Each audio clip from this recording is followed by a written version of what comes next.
Hello student, কেমন আছো? তোমাদের আজকে জৈব যৌগের নামকরণ ক্লাসে স্বাগত। আজকে তোমাদের যে নামকরণ শেখাবো সেটি হচ্ছে এলিসাইক্লিক যৌগের নামকরণ বা চক্রিক যৌগের নামকরণ। যে সকল যৌগ চক্র আকারে থাকে সেই যৌগগুলোর নামকরণ।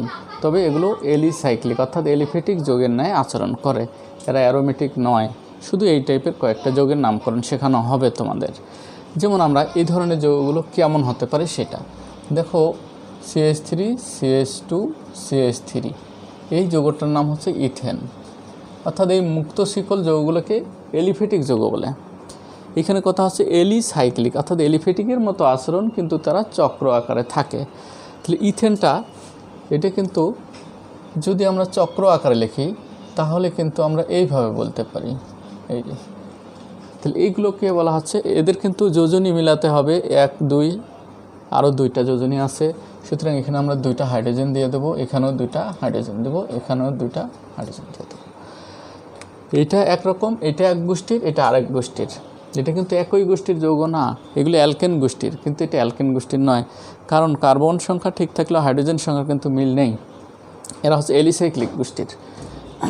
তো এই যৌগটাকে নামকরণের সময় প্রথমে অবশ্যই চক্রিক কথাটি লিখতে হবে বা ইংরেজিতে সাইক্লো লিখতে হবে। এটাও প্রোপেন, এটাও প্রোপেন। আমরা জানি যে ইউপ্যাক পদ্ধতিতে কার্বন সংখ্যা গণনা করে নামকরণ। তাহলে প্রধান যদি চক্র যেটা হবে সেটাই মূল যৌগ। তাহলে প্রধান চক্রের মধ্যে 3টা সদস্য আছে, 1 2 3, 3টা কার্বন রয়েছে। সুতরাং এটাও প্রোপেন, এটাও প্রোপেন। তবে এই প্রোপেনটার আগে বলতে হবে সাইক্লো, বা বাংলায় লিখতে গেলে চক্রিক প্রোপেন, সাইক্লো প্রোপেন, সাইক্লোপ্রোপেন। অনুরূপভাবে আমরা বলতে পারি, যেমন হচ্ছে 4 কার্বন যদি থাকে, CH3 CH2 CH2 CH3, এটার নাম হচ্ছে বিউটেন, বিউটেন। তো 4টা কার্বনের কিন্তু আমরা এরকমও দেখাতে পারি, 1 2 3 4, এই 4 কার্বন। যথারীতি এর যোজনী মেলাতে গেলে প্রতিটাতে 2টা করে হাইড্রোজেন দিতে হবে। তাহলে এইটার নাম হবে সাইক্লো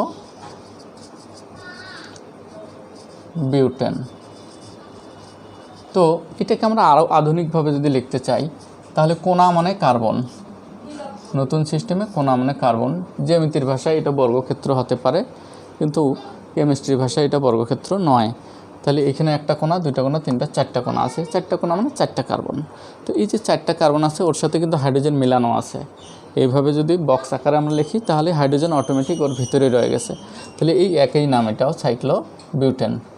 এই নামটি এটাই ওই, এটাকে আমরা এভাবে লিখতে পারি, আমরা ত্রিভুজের মতো 3টা কোণা আছে। সুতরাং এটার নাম হবে সাইক্লোপ্রোপেন। এভাবে আমরা লিখতে পারি। তো এখন আমরা এত ডিটেলসে না গিয়ে সহজভাবে চিন্তা করি। যেমন ধরো 5টা কোণা, 1 2 3 4 5, 5টা কোণা আছে। তাহলে আমরা এই 5টা কোণাকে, তাহলে এক বন্ধন সব আছে, তাহলে পেন্টেন হতো। লম্বা শিকল থাকলে পেন্টেন হতো, কিন্তু এখন এটা পেন্টেন হবে না, না হয় এটা হবে সাইক্লোপেন্টেন, সাইক্লোপেন্টেন। আবার আমরা যদি চিন্তা করি যে এরকম আছে, এটা একটু দেখাই details, CH CH CH CH এরকম আছে। তো কোনো এক জায়গায় ধরে নিলাম যে এই জায়গায় একটা মিথাইল লাগানো আছে। দেখো আমি কিন্তু এই যে 1 2 3টা হাত আর একটা হাইড্রোজেন, 4টা মিলে গেছে, এখানে মেলেনি।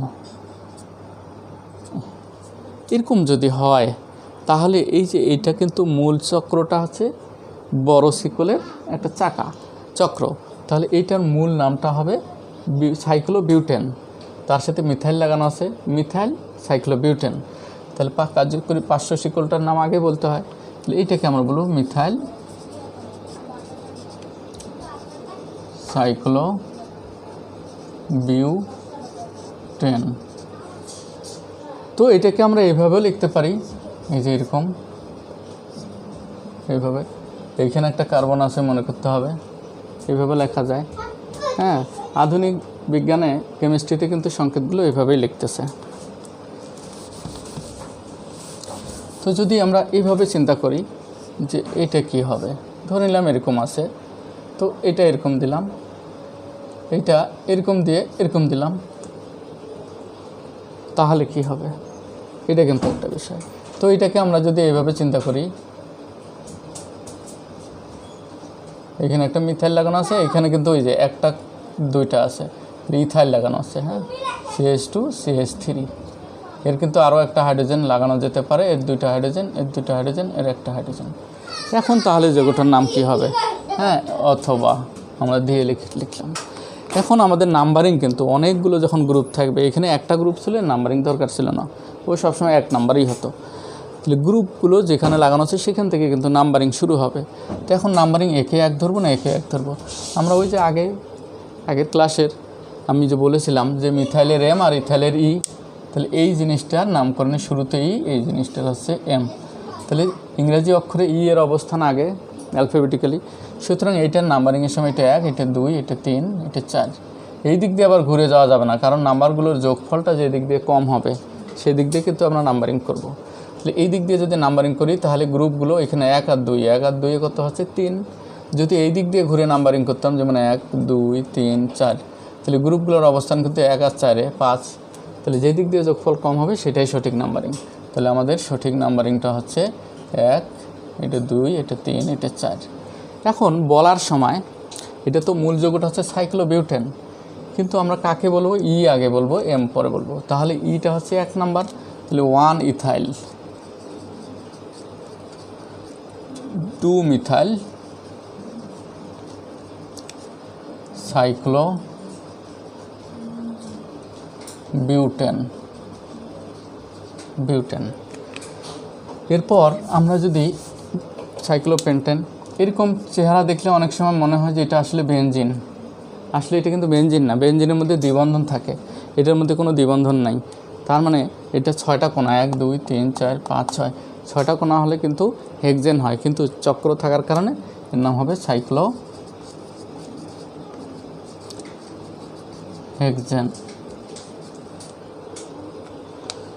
সাইক্লোহেক্সেন।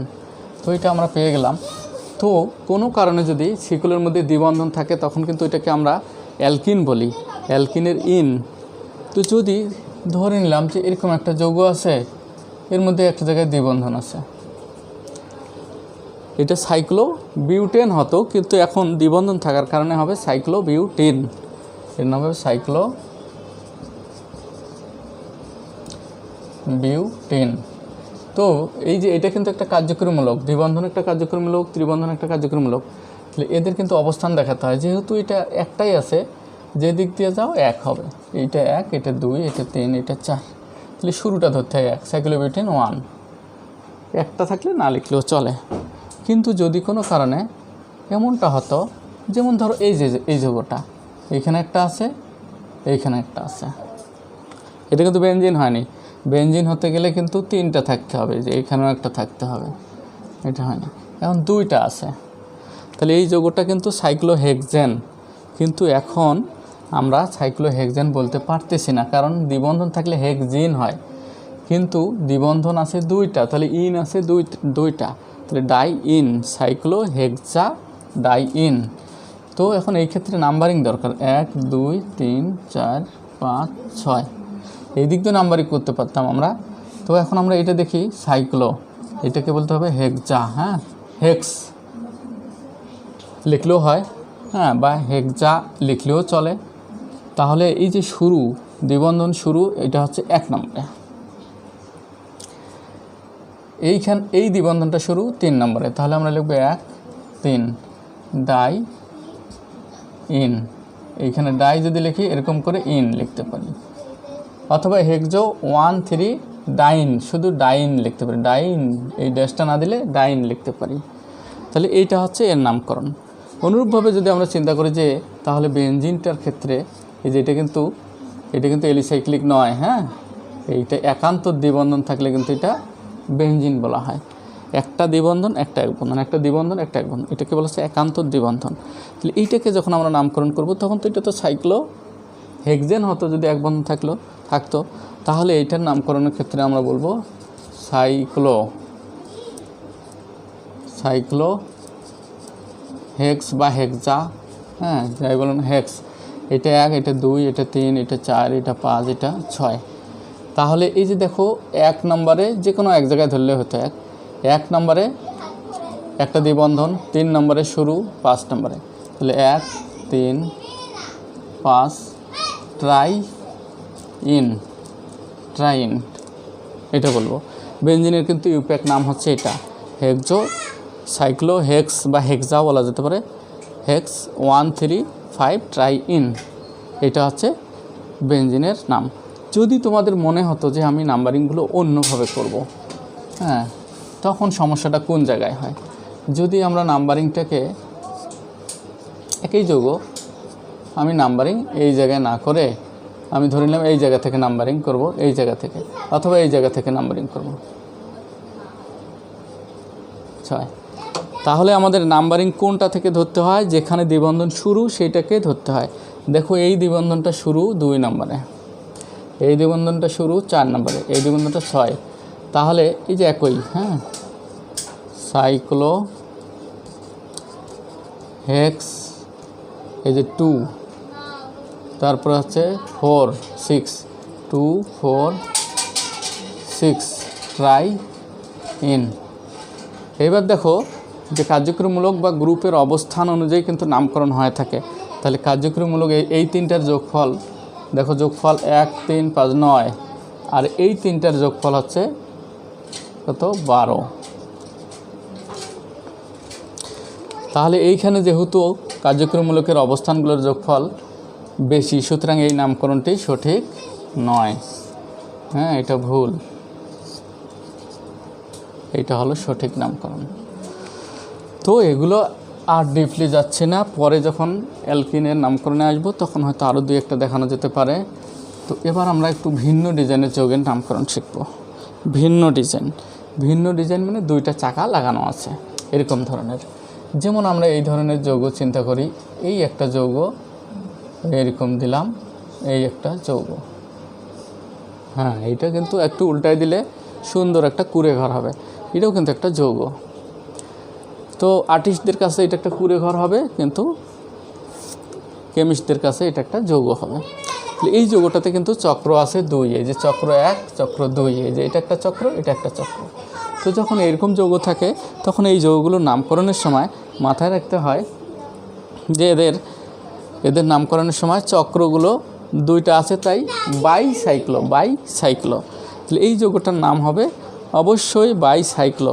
মোট কার্বন কয়টা আছে সেটা আমাদের দেখতে হবে, 1 2 3 4 5, 5টা কার্বন বাইসাইক্লো, আর 5টা কার্বন দিয়ে গঠিত, তাহলে এটা হবে পেন্টেন। যেহেতু দ্বিবন্ধন নাই তাহলে এটা পেন্টিন হবে না, পেন্টেন। বাইসাইক্লো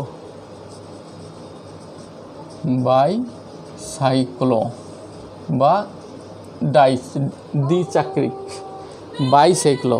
তবে যৌগটা লেখার সময় আমাদের মাথায় রাখতে হবে একটু যে চক্র 2টাতে কার্বন, কোন চক্র কয়টা কার্বন দিয়ে গঠিত। দেখো এই চক্রটা 1 আর 2 কার্বন, এই সংযোগ, এটাকে বলা হচ্ছে সংযোগটা আমাদের হিসাবে ধরা যাবে না।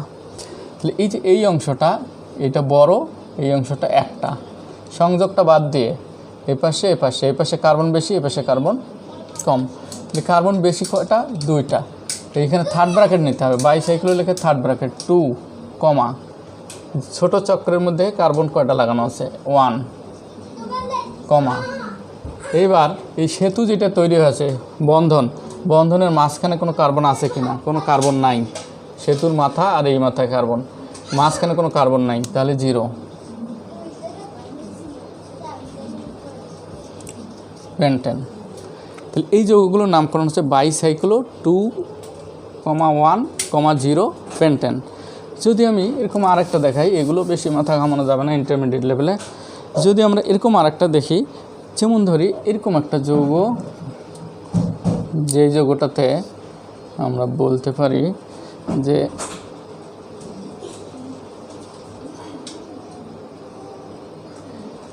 আচ্ছা এটাকে আমরা আরেকটু আপগ্রেড করে নেই, এরকম, এটাও একটা যৌগ।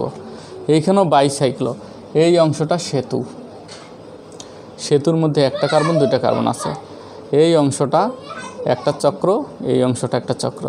এই চক্রের সেতু বাদ দিয়ে দুইটা কার্বন, এই চক্রের সেতু বাদ দিয়ে দুইটা কার্বন, 1 2 1 2, সেতুর ভিতরে দুইটা কার্বন। মোট কার্বন সংখ্যা কয়টা হচ্ছে? মোট কার্বন হচ্ছে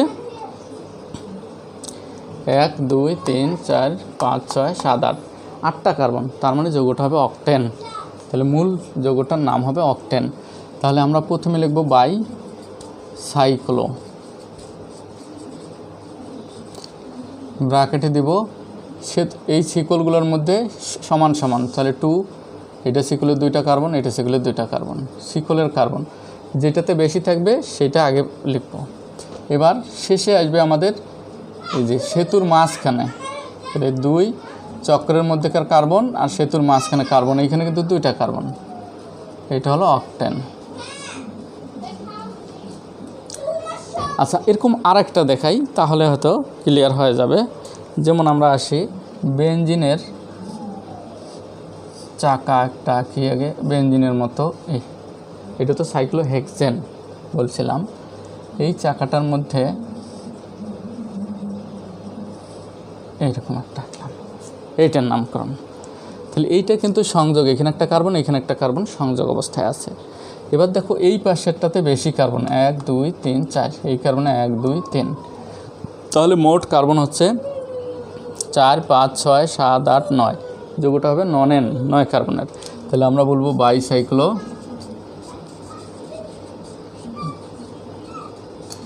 বাইসাইক্লো ব্র্যাকেট দিয়ে থার্ড ব্র্যাকেটের ভিতরে এই বেশিটা আগে লিখবে, 1 2 3 4 4, তারপর এই পাশে 3টা, তারপর এইখানে কিন্তু সংযোগের মাঝখানে কোনো কার্বন নেই, তাহলে 0, তারপরে হবে ননেন। আচ্ছা, অনুরূপভাবে দ্বিবন্ধন, ত্রিবন্ধন, 2টা দ্বিবন্ধন, 3টা দ্বিবন্ধন এরকম থাকলেও এদের নামকরণ করা যেতে পারে। তো আমার মনে হয় এই যৌগগুলোর নামকরণে আমরা আর যাব না। তো এই পর্যন্তই তোমাদের এলিসাইক্লিক বা চক্রিক যৌগের নামকরণ শেষ করছি। ভালো থাকো, সুস্থ থাকো, সবাইকে ধন্যবাদ।